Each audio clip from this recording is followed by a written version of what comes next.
উপনিষদের একটা বিখ্যাত লাইন আছে, নয়া মতমা বলহীনেন লভ্য, যার অর্থ বলহীনের দ্বারা আত্ম উপলব্ধি হয় না। 1897 সালে স্বামী বিবেকানন্দ ঠিক এমনই মন্তব্য করেছিলেন। কি বলেছিলেন তিনি? হে আমার যুবক বন্ধুগণ, তোমরা সবল হও, তোমাদের নিকট ইহাই আমার বক্তব্য। গীতা পাঠ অপেক্ষা ফুটবল খেলিলে তোমরা স্বর্গের আরো নিকটবর্তী হইবে। আমাকে অতি সাহসপূর্বক এই কথাগুলো বলিতে হইতেছে, কিন্তু না বলিলেই নয়। আমি তোমাদিগকে ভালোবাসি। আমি জানি পায়ে কোথায় কাঁটা বিঁধিতেছে। আমার কিছু অভিজ্ঞতা আছে। তোমাদের বলি, তোমাদের শরীর একটু শক্ত হইলে তোমরা গীতা আরো ভালো বুঝিবে। অর্থাৎ একটা সমাজ গঠনের জন্য একটা শক্তিশালী জাতি গঠনের প্রয়োজনীয়তা আছে, যেটা উপনিষদ থেকে স্বামী বিবেকানন্দ প্রত্যেকেই বারবার বলে গেছেন। এবং এই জাতি গঠনের জন্য খেলাধুলার অত্যন্ত প্রয়োজনীয়তা আছে। পশ্চিমবঙ্গে 15 বছরের সরকার পরিবর্তনের পর প্রথম যে স্পোর্টস বাজেট, তাতে কিন্তু তার অনেকটাই প্রতিফলন দেখা গেল। রাজ্যের ক্রীড়ামন্ত্রী কি আমার সঙ্গে সহমত?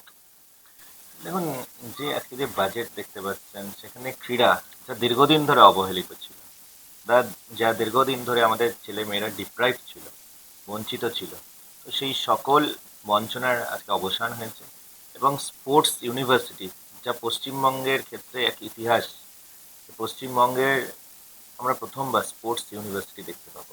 আগামী দিনে যাতে পশ্চিমবঙ্গের ছেলে মেয়েরা প্রপার ট্রেনিং পায়, coaching support, professional support, exposure পায়, বিভিন্ন ফেসিলিটিসে অ্যাক্সেস পায়, নিউট্রিশনাল সাপোর্ট পায়, তার জন্য এই স্পোর্টস ইউনিভার্সিটি, এর জন্য 150 কোটি টাকার বরাদ্দ হয়েছে শুধুমাত্র এই বাজেটে। এই স্পোর্টস ইউনিভার্সিটিটা রাজ্যের ক্রীড়া মানচিত্রে বা ক্রীড়া পরিকাঠামোয় কি ধরনের পরিবর্তন আনতে পারে? ওভার টাইম যখন আমাদের ছেলেমেয়েরা এখানে প্রপারলি ট্রেন্ড হয়ে তাদেরকে বিভিন্ন ধরনের প্রফেশনাল স্পোর্টিং এরিয়াতে যখন তারা নিজেদের মার্ক রাখার মতন জায়গায় আসবে, তখন তারা শুধুমাত্র পশ্চিমবঙ্গকে না, ভারতবর্ষকেও গর্বিত করবে বিশ্বের দরবারে। ইন্টারন্যাশনাল স্পোর্টিং ইভেন্ট, অলিম্পিক্স বলুন, কমনওয়েলথ বলুন, বা বিভিন্ন যে এক একটি স্পোর্টসের যে ওয়ার্ল্ড চ্যাম্পিয়নশিপগুলো হয়, সেখানে আমাদের পশ্চিমবঙ্গের ছেলে মেয়েরাও যাতে আগামী দিনে গোল্ড, সিলভার বিভিন্ন মেডেলগুলো পায়, বিভিন্ন চ্যাম্পিয়নশিপে বিভিন্ন অনেক হায়ার রেটিংস পায়, তার জন্য বিশেষ ব্যবস্থা এই স্পোর্টস ইউনিভার্সিটি কিন্তু এক অনন্য নজির করবে। এটা জায়গা ঠিক হয়েছে, বা এটা কি কোনো পিপিপি মডেলে হবে, নাকি গোটাটাই গভর্নমেন্ট তো ইনিশিয়েটিভ? সরকার এর জন্য 150 কোটি টাকা অলরেডি বরাদ্দ করেছেন শুধুমাত্র এই অর্থবর্ষের জন্য। সুতরাং বুঝতেই পারছেন সরকার সম্পূর্ণ দায়িত্ব নিচ্ছেন, এবং সরকার এই নিয়ে একদম ডাবল ইঞ্জিন স্পিডে এই কাজ খুব শীঘ্র শুরু হয়ে যাবে। আমি বাজেটে দেখছিলাম যে একদিকে যেমন স্পোর্টস ইউনিভার্সিটি আছে, আরেকদিকে আরেকটা যে এভিনিউ, সেটা হচ্ছে huge level of stadium development. এই এই পরিকল্পনাটা কেন? মানে প্রতি কটা বিধানসভা সেক্টরে বলা যেতে পারে যে পাড়ায় পাড়ায় ইনডোর স্টেডিয়াম, উত্তরবঙ্গের স্টেডিয়াম, দক্ষিণবঙ্গের স্টেডিয়াম, এত স্টেডিয়াম ভিত্তিক ডেভেলপমেন্টে জোর কেন? আমাদের খেলোয়াড়রা তারা খেলার মাঠ পাচ্ছেন না, বিভিন্ন মাঠ, সেগুলো তো আপনারা জানেন এর আগে সরকারের বিভিন্ন নেতামন্ত্রীরা মাঠ বুঝিয়ে বুঝিয়ে, পুকুর বুঝিয়ে বুঝিয়ে বিভিন্ন ইলিগ্যাল অবৈধ নির্মাণ করেছে। মাঠে ছেলেমেয়েরা খেলাধুলা প্রায় বন্ধই করিয়ে দিয়েছিল। সেই পরিস্থিতিতে আমাদের মাঠকে একটা সুরক্ষিত যেমন রাখতে হবে, তার সাথে সাথে সরকারি উদ্যোগে বিভিন্ন ইনডোর গেমসের যাতে আমরা প্রচলন করতে পারি, সেগুলো যাতে আমাদের রিভাইভ করতে পারি। কারণ স্পোর্টস একদিকে যেমন প্রফেশনালি আমরা টেক আপ করতে পারি, তার সাথে সাথে কিন্তু আমাদের প্রত্যেকের সেই প্রফেশনে যাই করুক, কিন্তু সে স্পোর্টে কিন্তু আলাদা করে তার বিভিন্ন এক্সপার্টিস, তার স্কিল ডেভেলপ করতেই পারে, এবং তার স্পোর্টের মাধ্যমে আমাদের ছেলেমেয়েরা, বিশেষ করে যারা school going and college children যারা, তাদের প্রত্যেকেই কিন্তু নিজেদের শুধুমাত্র ফিজিক্যাল অ্যাক্টিভিটি না, মেন্টাল বিকাশও কিন্তু স্পোর্টসের মাধ্যমে হয়। মানে ফুটবল, ক্রিকেট, হকি এর বাইরে যে মানে নন মেন বৃহত্তর স্ট্রিম, আমি বৃহত্তর বলছি দুনিয়া। আর্চারি, হুম, আর্চারি, বক্সিং, এগুলো কতটা প্রায়োরিটি পাবে? আমাদের প্রায়োরিটি দিতে হবে, এবং স্পোর্টস ইউনিভার্সিটি এই জন্য আমাদের পশ্চিমবঙ্গের ছেলেমেয়েরা দীর্ঘদিন ধরে এসব থেকে বঞ্চিত হয়েছে। তো সেখানে বক্সিংয়ে আমরা ভারতবর্ষে বিভিন্ন সময় আমাদের অন্য দেখেছি, হরিয়ানার ছেলেরা, গুজরাটের ছেলেরা, তারা ভালো জায়গায় চলে যাচ্ছে, তারা স্বর্ণ পদক পাচ্ছে, ইউরোপও পাচ্ছে, কিন্তু আমাদের পশ্চিমবঙ্গের ছেলেমেয়েরা কিন্তু সেই এক্সপোজারও পাচ্ছে না, সেই ট্রেনিং পাচ্ছে না। এই স্পোর্টস ইউনিভার্সিটিটা গড়ার ক্ষেত্রে যেটা রিয়েলিটি দেখা যায়, ইন্দ্রনীল, যে এখান থেকে প্রচুর তীরন্দাজি বলি বা আর্চারি, তীরন্দাজি বলি, বক্সে, এখান থেকে কিন্তু প্রচুর প্রতিভা বাইরে চলে যাচ্ছে, অন্যান্য রাজ্যে চলে যাচ্ছে।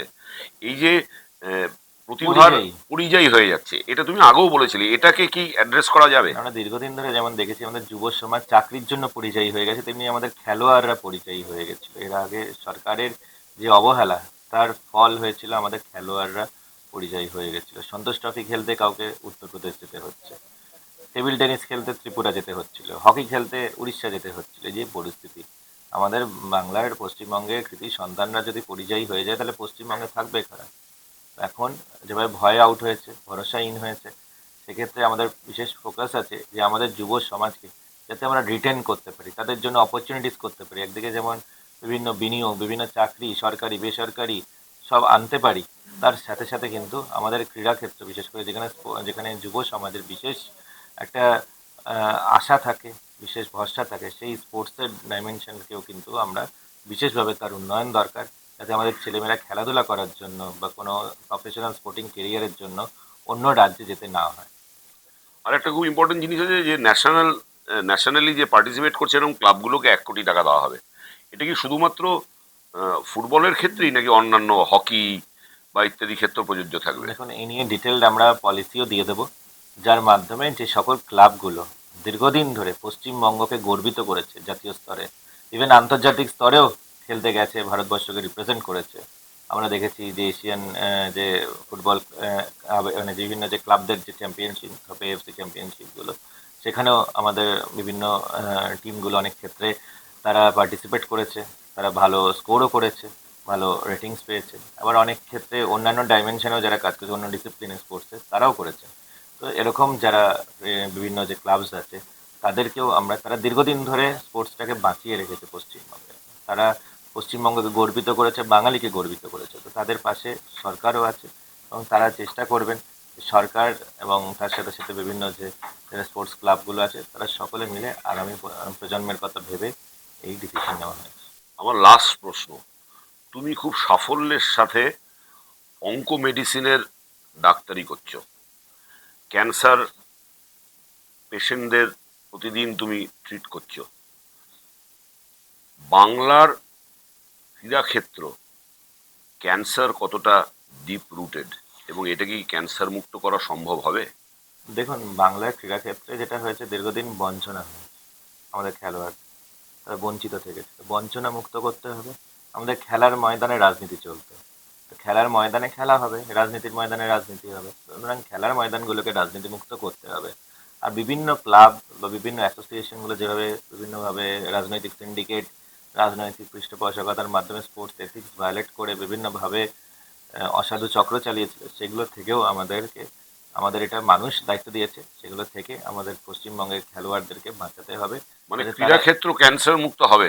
ক্রীড়াক্ষেত্র সকল যে ইরেগুলারিটিসের যে ক্যান্সার আছে সেগুলো থেকে মুক্ত হবে, সেই দায়িত্ব পশ্চিমবঙ্গের মানুষ আমাদের দিয়েছে। এবং সম্মানীয় মুখ্যমন্ত্রী শ্রী শুভেন্দু অধিকারী মহাশয়ের নেতৃত্বে পশ্চিমবঙ্গের খেলার জগৎ এক আলাদা ডাইমেনশনে যাবে।